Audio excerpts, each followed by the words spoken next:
So hi guys, welcome to my the vlog. और आज का दिन थोड़ा स्ट्रेसफुल था, बट फिर भी आज का व्लॉग बहुत ज़बरदस्त होने वाला है, क्योंकि आज की जो बुक है ना वो बहुत ही इंटरेस्टिंग है और मेरी one of the favourite topic से रिलेटेड है।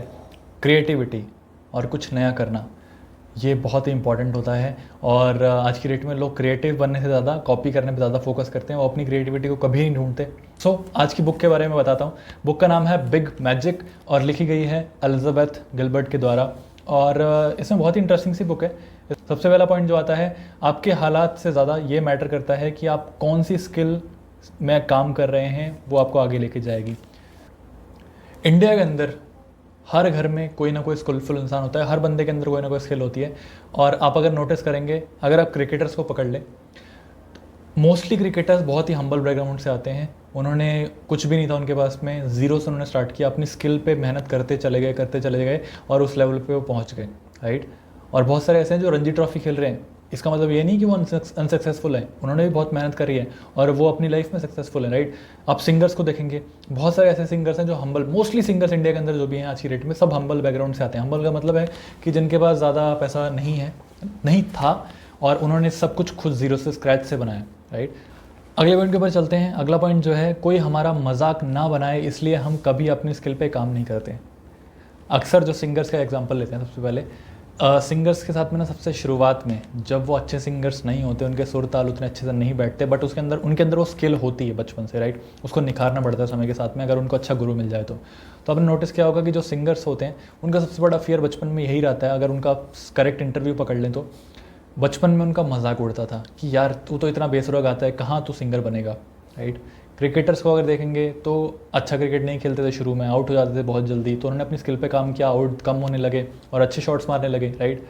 स्टूडेंट्स को देखेंगे, शुरुआत में जो बच्चा सबसे ख़राब था पढ़ने में, एक टाइम ऐसा आता है कि वही जब ग्रेजुएशन में आता है और कोई अच्छे कोर्स में आता है तो वो सबसे टॉप करता है, राइट। ऐसा होता है, राइट, क्योंकि मजाक जिनका उड़ता है वो लोग अपनी स्किल पे काम करते रहेंगे अगर, तो उनका सक्सेसफुल होने का चांसेस बहुत ज़्यादा होता है। अगले पॉइंट के ऊपर चलते हैं। अगर आपके ऊपर लोग हंस रहे हैं, तब भी अगर आप अपने ऊपर काम कर पाए और इन्जॉय करके कर पाए तो आपको आगे बढ़ने से कोई नहीं रोक सकता। अगर आपके ऊपर लोग हंस रहे हैं ना, तो मेहनत करना मत छोड़िएगा, क्योंकि यकीन मानिए, ये मैं अपने पर्सनल एक्सपीरियंस से बोल रहा हूँ, आपको चाहते हैं लोग, चाहे आपके रिश्तेदार हों, चाहे आपके घर वाले हों। और यकीन मानिए, कुछ हद तक जाने अनजाने में माता पिता भी ये गलती कर देते हैं, राइट।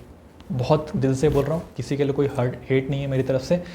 माता पिता भी बहुत बार गलती कर देते हैं, जाने अनजाने में अपने बच्चे की अच्छी स्किल को बढ़ावा देने की बजाय वो गलत स्किल को बढ़ावा दे देते हैं। और ऐसा नहीं है कि हर बार माता पिता गलती करते हैं, बच्चे भी कई बार गलत स्किल पकड़ रहे होते हैं, राइट। तो अगर आपके ऊपर लोग हंस रहे हैं और उसके बावजूद आप उस स्किल पे काम करते रहे, तो आपको पहली बात तो ये पता लग जाएगा कि आप उस स्किल में कैसे हैं, राइट। आप उस पर अगर आप काम करते रहे, हंसने पर ध्यान नहीं दिया, तो 6 महीने, 8 महीने, 1 साल, 2 साल बाद आपको क्लियरली पता लग जाएगा कि हाँ, आप किस फील्ड में अच्छे हैं, तो आप उस पर काम कर सकते हैं सबसे पहले तो। और दूसरा, अगर आप उसमें एंजॉय करना स्टार्ट कर दिया ना आपने, तो फिर दुनिया की बातों का फ़र्क पड़ना आप पे बंद हो जाएगा, राइट। अगले पॉइंट के ऊपर चलते हैं। अक्सर हम लोगों की बातों में आकर अपने काम से लॉन्ग ब्रेक ले लेते हैं और ये भूल जाते हैं कि ये ख़राब भी हो सकता है। आपने देखा होगा बहुत सारे, आप एक सिंगर है इंडिया में भी, एक बहुत ही अमेजिंग सिंगर है जो 2011-12 में उनके गाने बहुत सुपर हिट हो गए थे, पंजाबी सिंगर। और आज की डेट में जब उन्होंने कम बैक किया, कुछ भी रीज़न हो सकता है, हेल्थ इश्यूज़ हो सकते हैं, कुछ भी रीज़न हो सकता है, उन्होंने वो ब्रेक लिया और अब जब वो कम बैक करने की कोशिश कर रहे हैं तो कम बैक करना बहुत मुश्किल हो रहा है। तो अगर आपके पास स्किल है ना, तो ब्रेक लेने से, लॉन्ग ब्रेक लेने से तो बहुत दूर तक परहेज़ करना चाहिए, राइट। और सिर्फ इनका एग्जांपल नहीं है, तो बहुत ही अच्छे सिंगर है। बहुत सारे ऐसे आर्टिस्ट होते हैं, आप कोई कॉमेडियन को पकड़ लीजिए जो अपने टाइम का बहुत ही अच्छा कॉमेडियन था और उसके बाद में उसने गैप लिया, उसके बाद में कॉमेडी उसकी उतनी नहीं चली क्योंकि समय बदल गया था, राइट। ऐसा होता है। आप कोई राइटर को पकड़िए, वो अपने टाइम के बहुत अच्छे राइटर थे, बहुत अच्छे मोटिवेशन स्पीकर थे। जब उन्होंने गैप लिया 2-3 साल का, वो अपने काम में लग गए, बिजी हो गए। जब वो वापस लौट के आए तो मार्केट ऑलरेडी बहुत ज़्यादा क्राउडेड हो गया था और लोगों ने वहाँ पे कब्जा कर लिया था ऑटोमेटिकली, ठीक है। अगले पॉइंट के ऊपर चलते हैं। कोई हेल्पफुल गलत फहमी पालो, तो आपको अपने आप को बार बार यही बोलना है कि मेरी क्रिएटिविटी बनी रहनी चाहिए, बनी रहेगी, मैं इस पर काम करता रहूँगा, नो मैटर वॉट, राइट। चाहे मुझे ये साइड बाय साइड करना पड़े कुछ और काम के साथ में, बट मैं करता रहूँगा इस पे काम।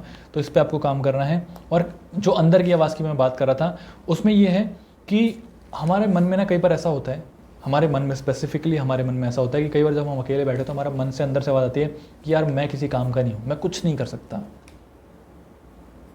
और जबकि हमने ज़िंदगी में झंडे गाड़े होते हैं, उसके बावजूद अगर एक हफ्ते 10 दिन का ब्रेक लेंगे तो अब कई बार मन में ऐसा आता है। आपके साथ भी ऐसा हुआ होगा, अगर हुआ तो कमेंट्स में बताइएगा।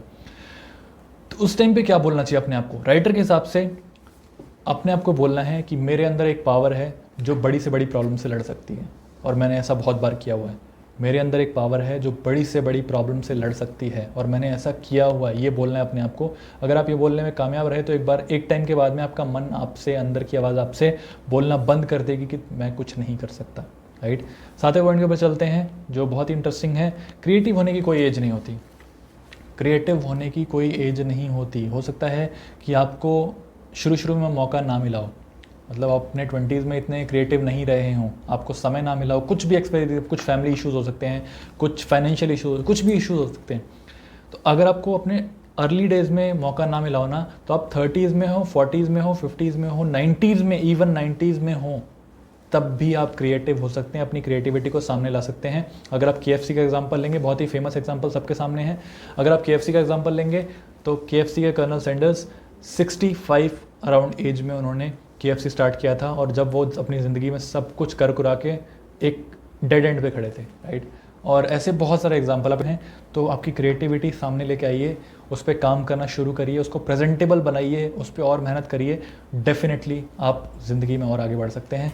सो आज का व्लॉग यहीं पे फिनिश करेंगे, क्योंकि ये बुक बहुत ही इंटरेस्टिंग थी। तो मैं आपसे यही बोलूँगा कि अगर आपके पास में टाइम है तो ये बुक ज़रूर पढ़ें। अगर आपके पास में टाइम नहीं है तो इसकी ऑडियो बुक ज़रूर सुनें, तो आपको बहुत हेल्प मिलने वाली है। सो आज के व्लॉग में इतना ही। मिलते हैं नेक्स्ट व्लॉग में किसी और अमेजिंग बुक के साथ में, कुछ और इंटरेस्टिंग पॉइंट के साथ में। तो thank you so much everyone, have a good day ahead.